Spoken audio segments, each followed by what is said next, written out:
Méconnu des Polonais, il a su s'imposer au fil des mois et inverser la tendance. Nous gagnerons ces élections. Nous sommes prêts, nous sommes déterminés et tout cela se terminera par une victoire commune, une victoire pour la Pologne. Choisi par le PiS, le très conservateur parti Droit et Justice pour le représenter, Karol Nawrocki, un novice en politique, a battu campagne sous le slogan « La Pologne d'abord, les Polonais d'abord ». Nous devons tout faire pour que la Pologne reste la Pologne, riche de son patrimoine culturel, de notre attachement à ce qui est inscrit dans notre communauté nationale, aux symboles de la croix et aux valeurs chrétiennes. Dans le viseur du nationaliste de 42 ans, l'immigration illégale et l'Allemagne, accusée de refouler les migrants vers la Pologne, le million de réfugiés ukrainiens et l'ingratitude de Kiev, mais aussi l'Union européenne et le candidat pro-UE, Rafał Trzaskowski, son principal rival. Si Rafał Trzaskowski gagne, la Pologne que nous connaissons disparaîtra tout simplement.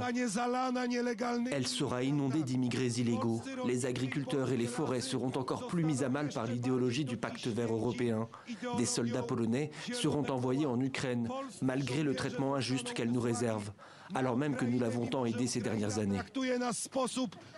Rétablissement du contrôle des frontières avec l'Allemagne, opposition à l'entrée de l'Ukraine dans l'OTAN.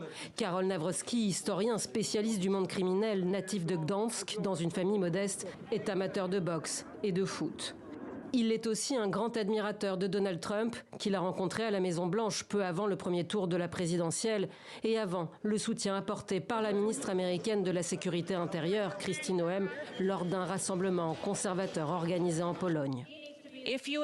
Si vous élisez un dirigeant qui travaillera avec le président Donald Trump, le peuple polonais aura un allié puissant.